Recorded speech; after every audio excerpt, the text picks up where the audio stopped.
The offering was where you went when your pack wanted to be rid of you. And as Carenza stood among the women presented like gifts to the North Alpha King, she knew exactly why she was here. Not to honor their pack, not to forge an alliance, but to disappear. She kept her head bowed, her body wrapped in layers of dark fabric despite the summer heat. Every inch of skin covered, every scar hidden. The other women wore silks and jewels, baring shoulders and throats, hoping to catch a king's eye. Carenza only hoped to survive the night without collapsing. The whispers had already started.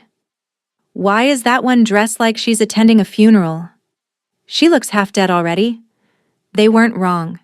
Beneath the fabric, her body told a story no one was meant to read. The bruises that never healed. The veins that ran black beneath her skin. The scars that multiplied with every passing moon. For 7 years, Carenza had carried her pack's suffering in her flesh. Their sickness became her sickness. Their pain became her pain. Their secrets lived in the marks that covered her from throat to ankle, and now they'd sent her here to die quietly, far from home. She would not be chosen. She was too weak, too broken, and too strange. Then the North Alpha King walked into the hall. Severin of Frostmere, the wolf who walks alone. Ruthless, powerful, cold as the northern winds that bore his name. He moved past daughters of high alphas without a glance, past beauties who'd prepared for months, past every worthy candidate, and stopped directly in front of her. "This one," he said. The air left Carenza's lungs. She didn't understand his choice, not until he made his terms clear. He would take her north, protect her, provide for her pack, but under one condition. He would never truly claim her as his mate. What Carenza didn't know was that protecting her pack's secret had slowly been killing her. And the North Alpha King was dying too. The great hall of Ashenford had been transformed for the offering. Silk banners hung from ancient rafters, candles flickered in iron chandeliers. The stone floor had been scrubbed until it gleamed, erasing years of neglect in a single desperate night. All to impress a king who hadn't visited the southern territories in over a decade. Carenza stood at the end of the line, positioned as far from the entrance as possible. This was deliberate. Pack Alpha Dagny had made that clear. Stay in the back. Stay quiet. Don't embarrass us. As if Carenza had ever done anything but stay quiet. She counted 11 other women arranged before her. Daughters of beta families, cousins of warriors, a few omegas with exceptional beauty. All of them young, healthy, glowing with vitality. And then there was her. 23 years old and already bent like a woman of 60. Her hands trembled if she didn't clasp them together. Her bones ached constantly. Some days she couldn't walk without assistance. Burden bearer, her mother had called her in those final weeks before the weight of the pack's suffering had killed her too. It's what we are, what we do.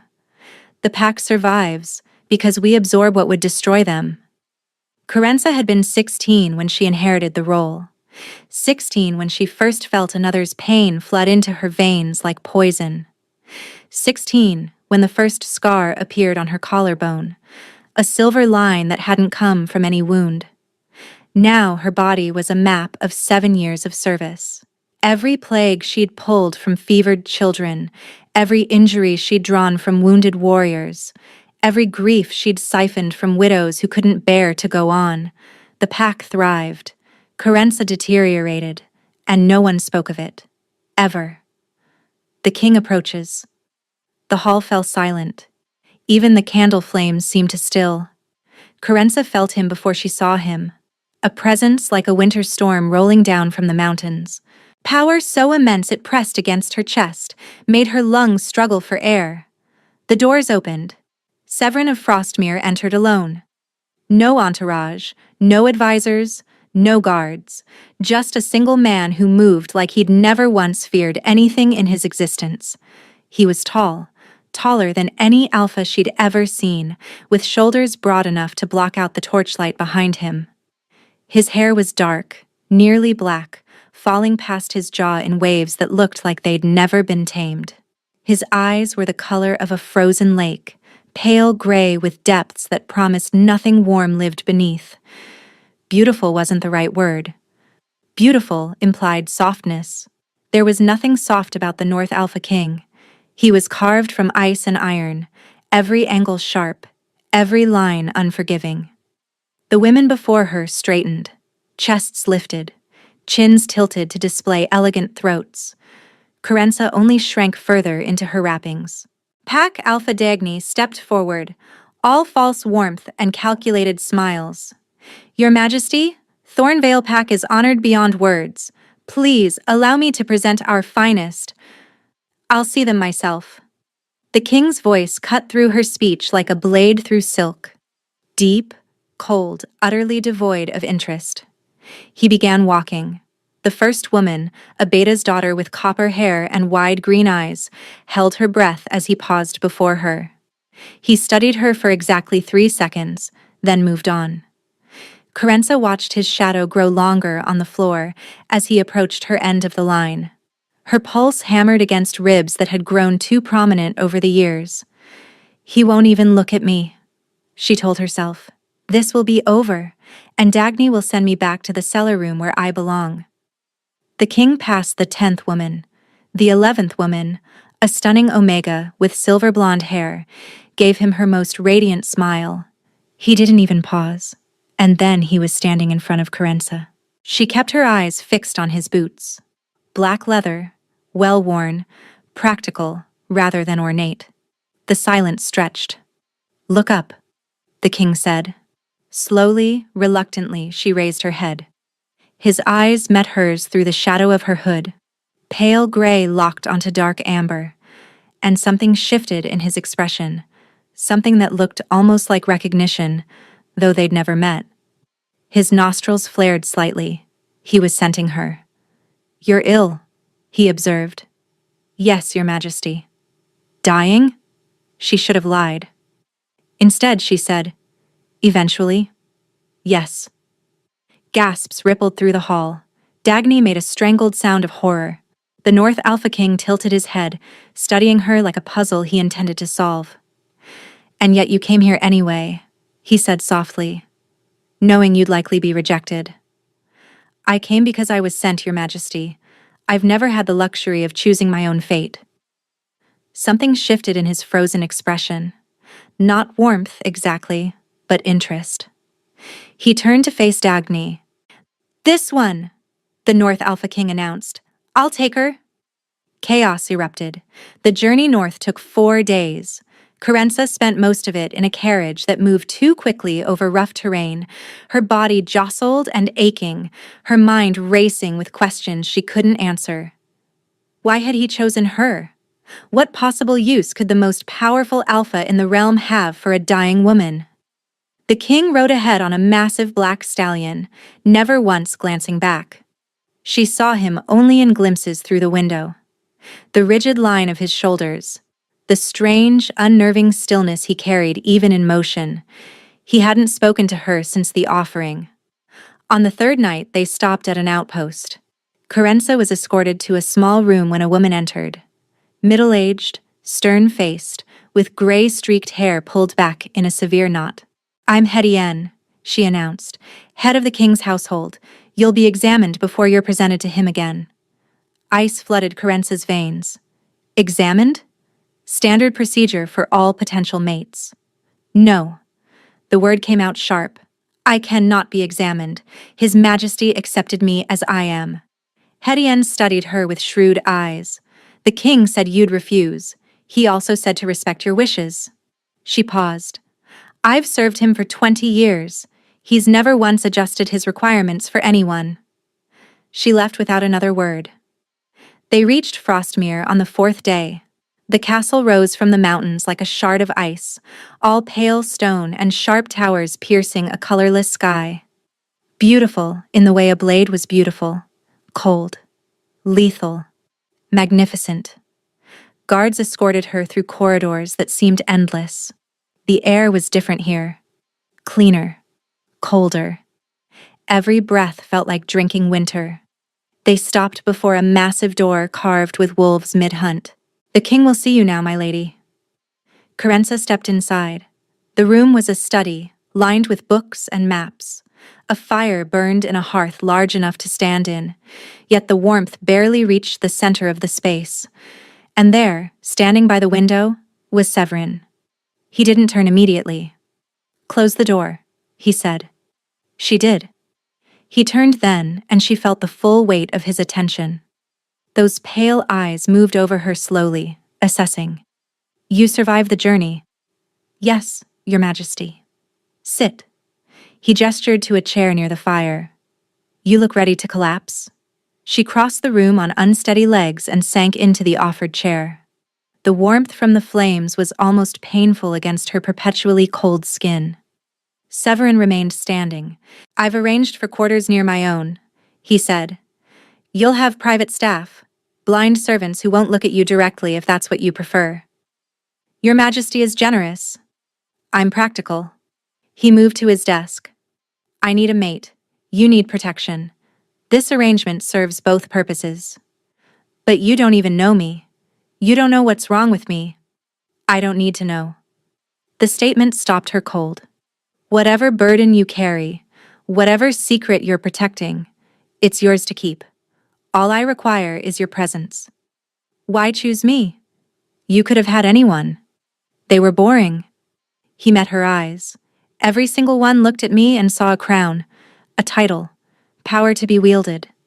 They didn't see me at all." "And I did?" "You saw a man who frightened you." A ghost of a smile touched his mouth. There and gone. "That's more honest than anything those other women offered." He crossed to a second chair near the fire and sat, closer to her now than he'd ever been. The cold that radiated from him was palpable, unnatural. Alphas ran hot. Everyone knew that. But Severin felt like winter given flesh. "Here are my terms," he said. "You will be my mate in name and status. You will have access to everything that title provides. Your pack will receive resources, supplies, whatever they need. And in exchange, your presence, nothing more. We will not share a bed. The mating bond will remain incomplete. I will never claim you fully." "You're offering me everything and asking for nothing?" "I'm offering you safety and asking for discretion." A flash of something raw passed through his gaze. "Because a hollow bond is all I can survive." Before she could ask what that meant, he stood abruptly. "My steward will show you to your chambers. We'll speak again tomorrow." He was almost to the door when she called out, "Your Majesty, at the offering, when you scented me, what did you smell?" Silence. Long. Heavy. Then, quietly, "Peace." The word hung in the air as he left, and Carenza sat by the fire, trembling, because no one had ever smelled peace on her before. Only pain. 3 days passed in a blur of rest and confusion. Carenza's chambers were larger than the entire dwelling she'd shared with 6 other packmates in Thornvale. A canopied bed, with furs thick enough to drown in. Windows overlooking snow-capped peaks. A private bathing room with water that ran hot at any hour. And the servants. The king had been true to his word. The 3 women assigned to her were all blind, their eyes clouded from birth. They moved with practiced grace, bathing her carefully, dressing her in soft fabrics, and asking no questions about the scars their fingers surely felt. On the 3rd morning, a summons came. The treaty announcement would take place before the gathered court. Carenza dressed carefully, layering fabric until every inch of marked skin was hidden. The gown Severin had provided was beautiful, deep burgundy velvet with long sleeves and a high collar. It concealed everything. The great hall of Frostmere was even more imposing than Ashenford's. Vaulted ceilings disappeared into shadow. Pillars of white stone rose like frozen trees. And everywhere, wolves. Carvings and tapestries and banners celebrating the wolves who had ruled this territory for centuries. Nobles filled the space, their eyes tracking Carenza as she walked toward the raised platform where Severin waited. He wore black, as always. His crown was a simple band of dark iron, almost invisible against his hair.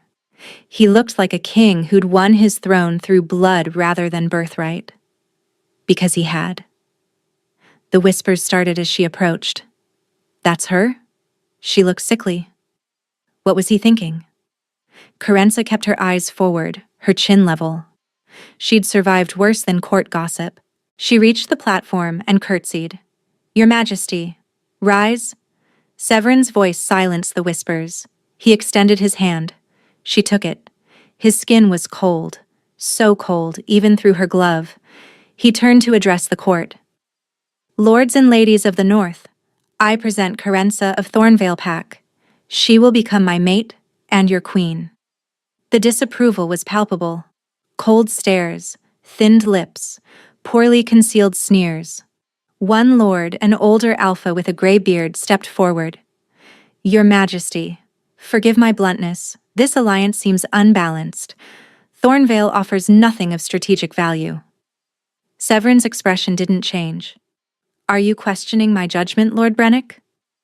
I'm questioning the wisdom of taking a mate who appears more burden than benefit. Several courtiers snickered. Heat flooded Kerensa's cheeks, but before she could respond, Severin spoke. Lady Kerensa, perhaps you could reassure Lord Brennick. She understood. This was a test. Kerensa turned to face the Lord directly. My lord, I've survived things that would have killed wolves twice my size. I've endured pain that would have broken warriors. I've carried burdens that would have crushed men like you beneath their weight. She stepped closer. I may look fragile, but I promise you I am the last thing you should underestimate. Silence crashed over the hall. Well spoken. A note of approval colored Severin's voice. The ceremony will take place in 5 days. You're all dismissed. The court dispersed slowly. Severin escorted her through a private corridor, away from prying eyes. They walked in silence until they reached a small courtyard, open to the gray sky. And there, waiting by a frozen fountain, stood a figure Kerensa recognized. Her stomach plummeted. Mehran, her younger brother. The boy she'd shielded from the truth for 7 years. He looked older, harder. The softness she remembered had been replaced by the lean wariness of a warrior. Kerensa. His voice was flat. I came to deliver a message. Severin tensed beside her. You're a long way from Thornvale. Alpha Dagny sent me. Mehran didn't look at the king. His eyes were fixed on his sister. She wanted to congratulate you on your good fortune, and to remind you of your obligations. The hidden meaning was clear. Remember what you are. Remember what you owe us. She also wanted me to give you this. He pulled out a carved bone pendant on a leather cord, their mother's necklace. He pressed it into her palm. As his fingers brushed hers, he leaned close, his whisper barely audible. She knows you haven't been absorbing from this distance. The pack is getting sick again. If you don't return to your duties, she'll tell your king exactly what you've been hiding. He pulled back, and Kerensa saw something in his eyes. Conflict, perhaps guilt, before a mask slammed back into place. Safe travels, sister. Then he was gone. Kerensa stood frozen, the pendant biting into her palm. Kerensa. Severin's voice came from far away. What did he say to you? Nothing, Your Majesty. Just family matters. Severin studied her for a long moment. Then he did something unexpected. He removed his glove and pressed his bare palm against her cheek. His skin was ice, colder than anything living should be. But beneath the cold, she felt something else. A tremor. A flicker. Like something inside him was fighting to break free. You're lying, he said quietly, but I won't force the truth from you. His thumb brushed her cheekbone, and she saw his eyes flicker, the gray briefly swallowed by something gold and wild. His wolf. She'd glimpsed his wolf, just for an instant. And it was dying. Severin pulled his hand back sharply, as if he'd revealed too much. Return to your chambers. Rest. The ceremony will require your strength.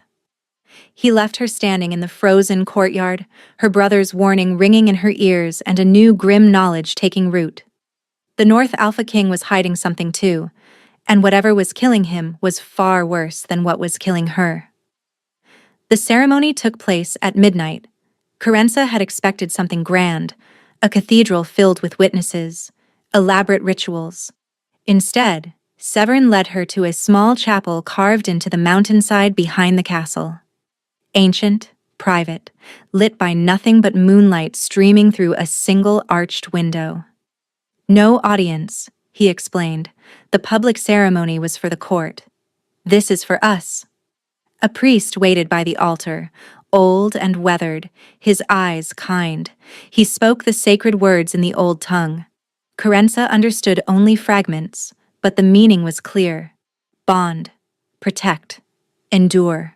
When the priest asked for their vows, Severin spoke first. I take you as my mate. I offer you my name, my protection, my territory. What is mine becomes yours. Your enemies become my enemies. Your burdens become my burdens. The last words made Kerensa flinch. If only he knew. And I take you as my mate, she recited, her voice barely above a whisper. I offer you my loyalty, my presence, my truth.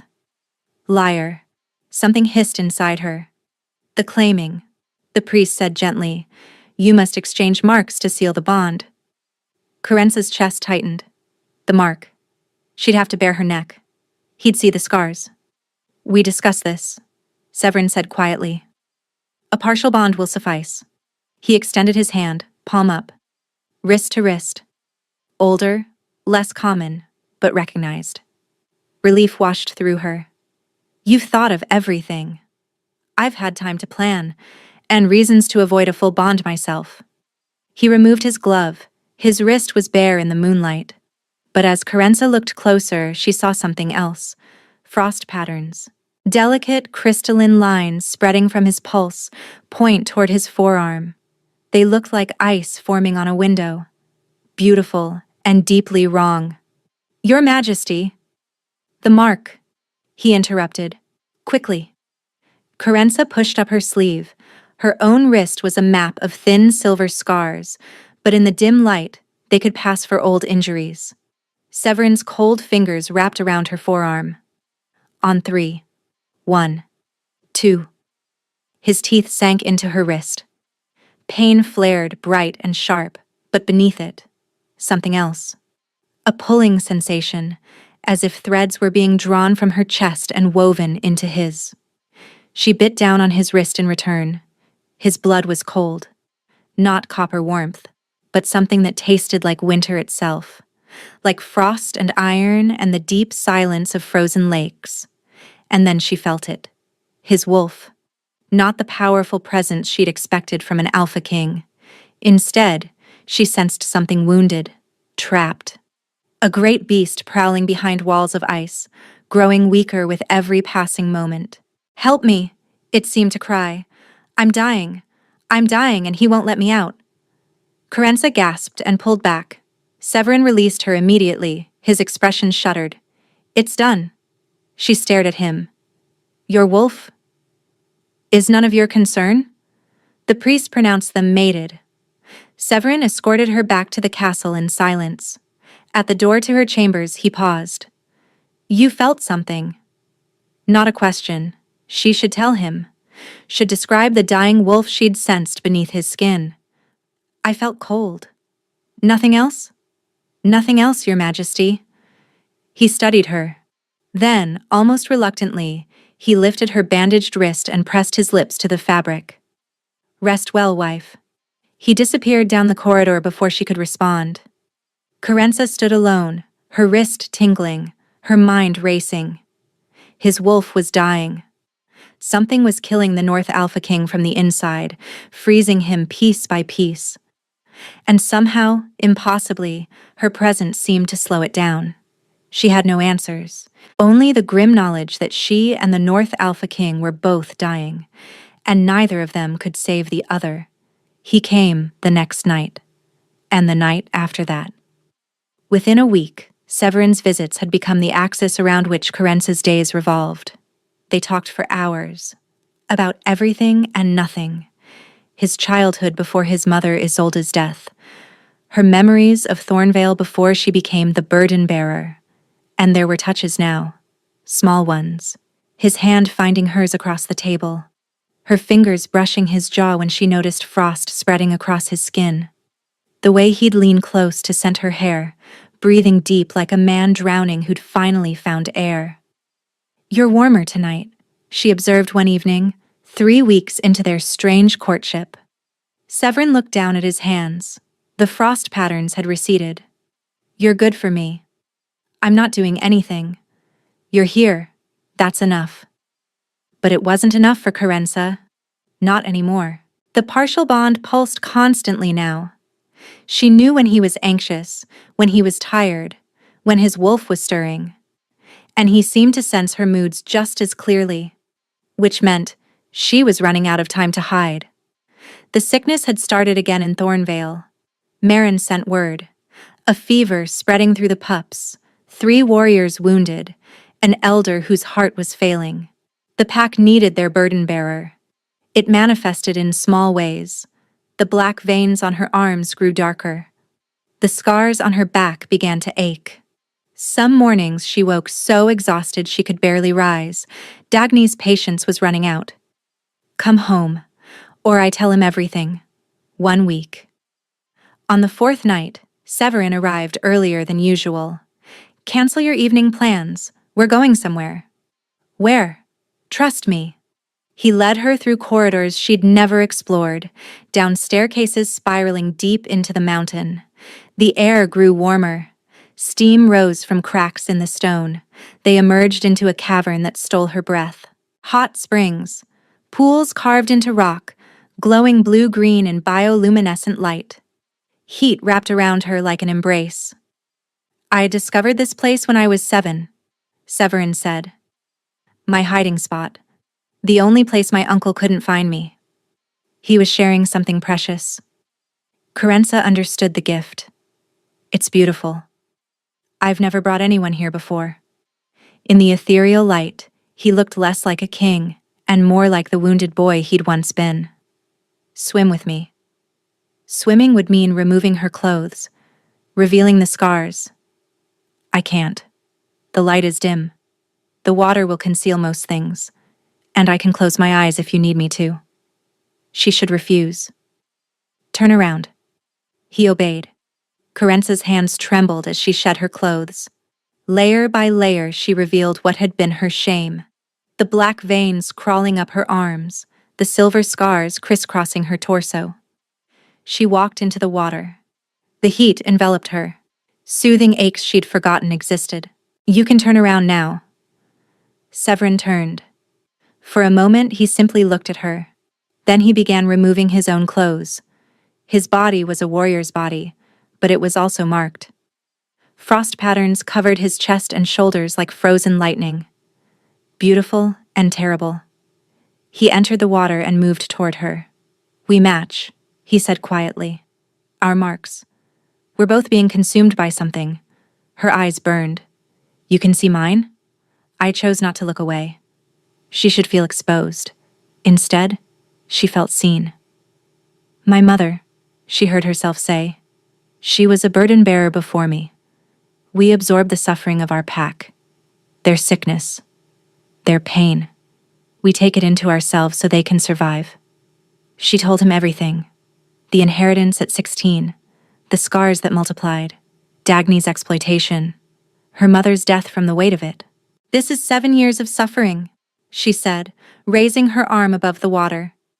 7 years of keeping my pack healthy while my own body deteriorates. Severin crossed the distance between them. His hands cupped her face, cold against her heated skin. "She sent you away to die?" "She sent me to disappear." She was wrong. His voice shook. "You're not a liability. You're a miracle." "Severin, you've spent 7 years taking everyone else's pain, and you think that makes you broken?" His forehead pressed against hers. "Every night I spend with you, my wolf grows stronger." "You're not dying," Kerensa. You're keeping me alive." She sobbed then. Actually sobbed, the sound echoing off the cavern walls. Severin held her through it. When the tears finally stopped, she was pressed against his chest, her ear over his heart. "Stay with me," he whispered. "Not as a contract. Because I need you. Because my wolf needs you. Because I'm falling in love with you." Her pulse stuttered. "Don't say that. Don't love me. You'll only get hurt." But what came out was different entirely. "I'm falling in love with you too." Severin pulled back to look at her. His eyes were bright, desperate, and hopeful. And then he kissed her.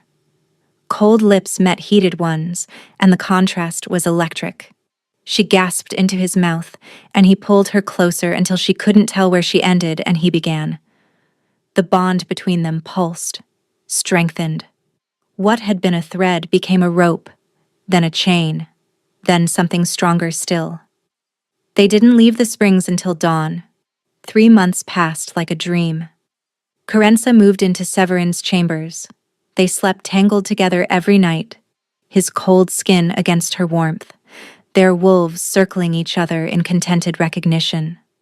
The court whispered about the change in their king, how he smiled now when his mate entered a room. The frost patterns on his body had retreated significantly. His wolf prowled closer to the surface than it had in years. Some mornings, Kerensa woke to find his eyes golden instead of gray. She'd stopped hiding her scars. Severin kissed each one, tracing the silver lines with reverent fingers.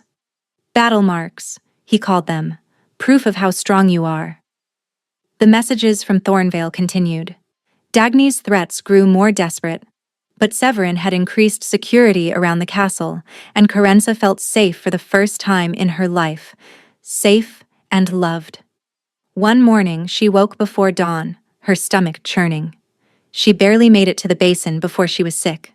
Severin was beside her instantly, holding her hair back. "Kerensa? What's wrong?"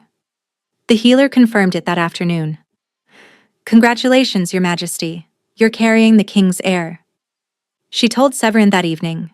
They were in their chambers, the fire burning low, his arms wrapped around her.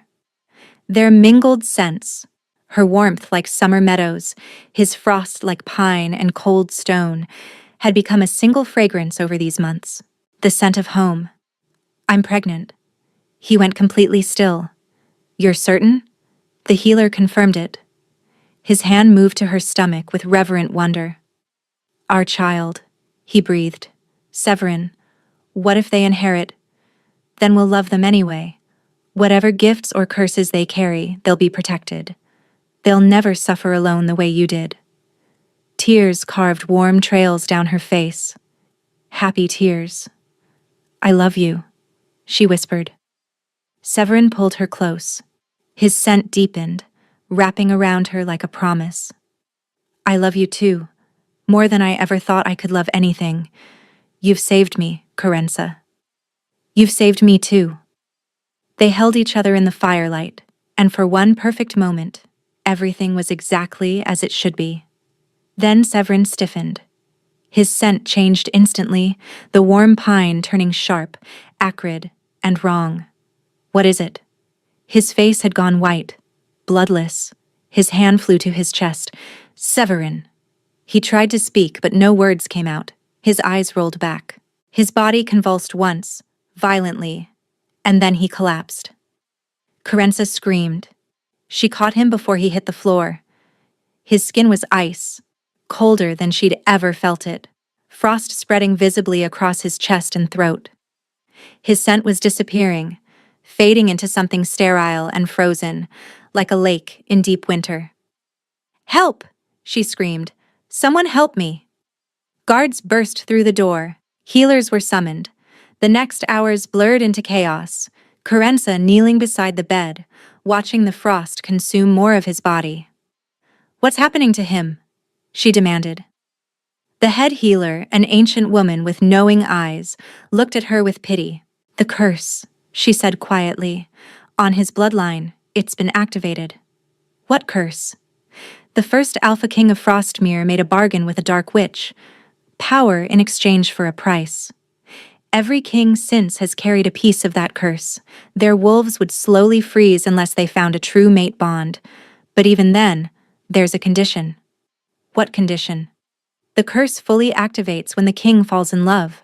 Truly in love. The very thing that could save his wolf triggers its final destruction.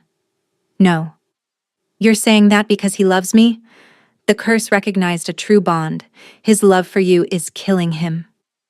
Kerensa stared down at Severin's frozen face. The man she loved. The father of her child.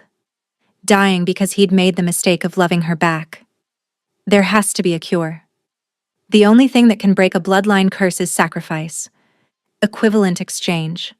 A life for a life. Kerensa's mind raced. Her hand moved to her stomach. No, she would never sacrifice her child. But there was another option. She was a burden bearer. She absorbed suffering. What if she could absorb a curse? Leave us, she said. The healers retreated. Kerensa pressed her palm against Severin's frozen chest. Her gift stirred, recognizing suffering, reaching for it instinctively. I can take it, she whispered. I can take the curse into myself. But the curse was ancient. Absorbing it would consume her entirely, kill her faster than any normal burden, and the baby would die too. She needed a third way. Dagny, the pack alpha who had used her for 7 years, who had once been a witch's apprentice. Kerensa leaned down and pressed her lips to Severin's frozen forehead. Hold on, I'm going to save you, I promise. Then she stood, wrapped her cloak around her shoulders, and walked out into the night. The ride to Thornvale took 2 days, half the time it had taken in the carriage. Kerensa pushed her horse beyond reason, trading for fresh mounts at every outpost, barely stopping to breathe. Every hour she delayed was another hour of frost spreading across Severin's body. The bond pulsed weakly. He was alive, but fading. Thornvale looked smaller than she remembered. The wooden palisade that had seemed imposing in her childhood now appeared weathered, fragile. The guards recognized her immediately. Lady Kerensa, you're alive. Barely. Where is Dagny? The Great Hall, my lady, but... Kerensa was already walking. The doors to the Great Hall burst open at her approach. Dagny sat on the Alpha's throne. Beautiful in the way predators were beautiful. Her silver hair was piled high. Her pale blue eyes watched with mild interest, cold eyes that had always unsettled Kerensa, though she'd never understood why until now. Little burden bearer, I heard rumors you'd become a queen. I need answers. About the curse on the Frostmere line. A shadow crossed Dagny's expression. I'm sure I don't know what you mean. Don't lie to me. I know you were a witch's apprentice. I know you sent me to the North Alpha King deliberately. Silence, then. Everyone out. The hall emptied. Only Kerensa remained. Clever girl. Dagny descended the dais. I always knew you were smarter than your mother. She never questioned. Just absorbed and absorbed until there was nothing left. You killed her. Of course. She was becoming difficult, asking questions about where all that absorbed suffering actually went. Kerensa's blood turned to ice. Where does it go? Did you really think the suffering just disappeared? Dagny circled her slowly. Burden bearers are vessels. The suffering you collect becomes power. Power for what? For me. This close, Kerensa saw what she'd never noticed. Dagny's skin was too smooth. Her movements too fluid. She looked 40. She was over 100 years old. My mentor taught me well. She was the witch who cursed the Frostmere line. Oh, the first king thought it was a bargain. Power in exchange for emotional control. He didn't realize until too late that he'd been tricked. Pride colored Dagny's voice. She understood that suffering is the purest form of energy. Understanding crashed over Kerensa. The burden bearers. You've been harvesting the suffering we absorb. For generations. Your grandmother. Your mother. You. All of you. Concentrating pain until I could extract it. But why send me to Severin? Because the curse was weakening. The last 3 Frostmere kings didn't fall in love. Their wolves were too frozen. Without the curse fully activating, I wasn't getting what I needed. Dagny's pale eyes gleamed. When the curse kills your precious king, the grief you'll absorb will sustain me for another century. Kerensa couldn't breathe. Everything she'd believed, all of it built on lies. No, I won't let you use me. You don't have a choice. Dagny's hand shot out, gripping her wrist. The bond between us was forged when you were 16. I own you. Kerensa felt it then, a tether she'd never noticed, running from her core to Dagny. Now, you're going to watch your mate die, and give me everything. No. The voice came from the doorway. Both women turned. Standing at the entrance, a sword in his hand, was Maron. Let her go, Kerensa's brother commanded. Dagny laughed. The loyal pup finally shows his teeth. I know what you are, Dagny. The records you thought you'd destroyed? I found copies. Letters from your mentor. Journals detailing everything. Dagny's smile vanished. I know you killed our mother. I know you manufactured that plague. I know everything. Then you know you should be afraid. Maybe. But you've never faced 2 of us at once. Maron stopped beside his sister. I'm sorry, he said, voice cracking, for delivering that message. Dagny was watching everything. I had to play along until I had enough proof. Something broke open in Kerensa's chest, the family she'd thought she'd lost. How touching. Dagny raised her hand. A family reunion. Pain erupted through Kerensa's body, every wound she'd ever absorbed flaring to life at once. She screamed. Maron lunged. Dagny flicked her wrist and he flew backward, slamming into a pillar. He crumpled, unconscious. Now. Dagny stalked forward. Give me what's mine. The pull intensified. Kerensa felt herself being emptied, and with it, she felt the baby. No. No! The word tore from her throat. Something deep inside Kerensa shattered. The tether Dagny had placed on her 16 years ago exploded outward. Power flooded through her. 7 years of accumulated suffering that had been waiting, building, becoming something more. Dagny stumbled back. What? How? You were wrong about one thing. Kerensa rose to her feet. Her veins burned white-hot. The suffering passes through you, but the power was always mine. She raised her hand. Every burden she'd ever absorbed crystallized into pure energy. It blazed around her like white fire, illuminating the hall. The curse, without me maintaining it. The curse dies with your connection to it. Kerensa released everything. The energy struck Dagny like a physical blow.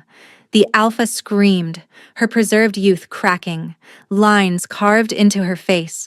Her silver hair turned white, then fell out entirely. Centuries caught up with her in seconds. Dagny collapsed. Ancient, withered. My mentor warned me, she gasped. Burden bearers who learn to release instead of absorb become something else entirely. What? A final terrible smile. Curse breakers. Her eyes went blank. Her chest stilled. Dagny was dead. Kerensa stood in silence, her body humming with residual power.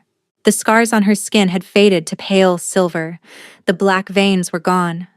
And somewhere, hundreds of miles north, the bond with Severin pulsed. He was alive. Maron. She rushed to her brother. Wake up. Did we win? He mumbled. We won. But I have to go. Go. Maron gripped her hand. I'll handle things here. Kerensa kissed his forehead. I'll send for you. Your family. You'll always have a place with us. Then she ran. She rode through the night and the day and the night again. The bond pulsed stronger with every mile. He was alive. Weak, but alive. She could feel his wolf reaching for her. Hold on, I'm coming. Hurry. She reached Frostmere at dawn on the 3rd day. The castle gates opened before she reached them. Servants ran alongside her horse shouting directions she didn't need. The door to their chambers burst open at her touch. Severin lay in their bed, pale but breathing. The frost was gone. His skin had color, and when his eyes opened, they were gold. Pure, bright gold. His wolf. You did it. His voice was rough. I felt the curse shatter. Kerensa fell into his arms. He held her, buried his face in her hair. She felt him shaking, felt his wolf overwhelming her with relief and love and desperate gratitude. I thought I'd lost you, he whispered. Never. She told him everything. Dagny, the burden bearers, the harvesting, the confrontation. When she finished, his expression settled on wonder. You released 7 years of absorbed suffering. That should have killed you. I had something to live for. She touched her stomach. Our child is going to be fine. Severin pulled her down beside him, tucking her against his chest. He was warm now. Actually warm, for the first time since she'd known him. I love you, he said.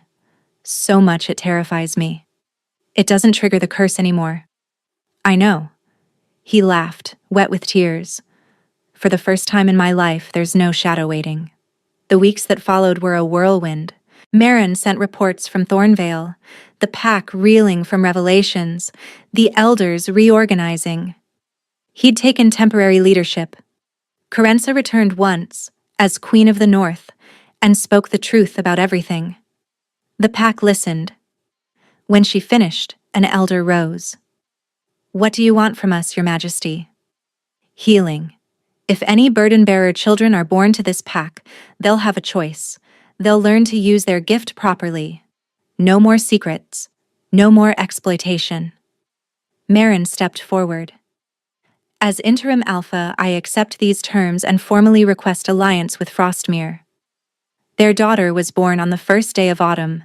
They named her Isolde, after Severin's mother, the woman he'd lost too young, whose memory he'd finally shared with Kerensa during those long nights in the hot springs. Their daughter had her father's dark hair and her mother's amber eyes, and she screamed with lungs that promised she'd inherited both their stubbornness. Meryn arrived 3 days later. Your mother would have loved her, he said quietly, holding his niece. She's here with us. I feel her sometimes, when I use my gift. Later, after Meryn had retired and Isolde was sleeping, Kerensa stood by the window, watching snow fall. Severin came up behind her, wrapping his arms around her waist. What are you thinking? About beginnings. A year ago, I stood at the offering, convinced I was going to die. And now?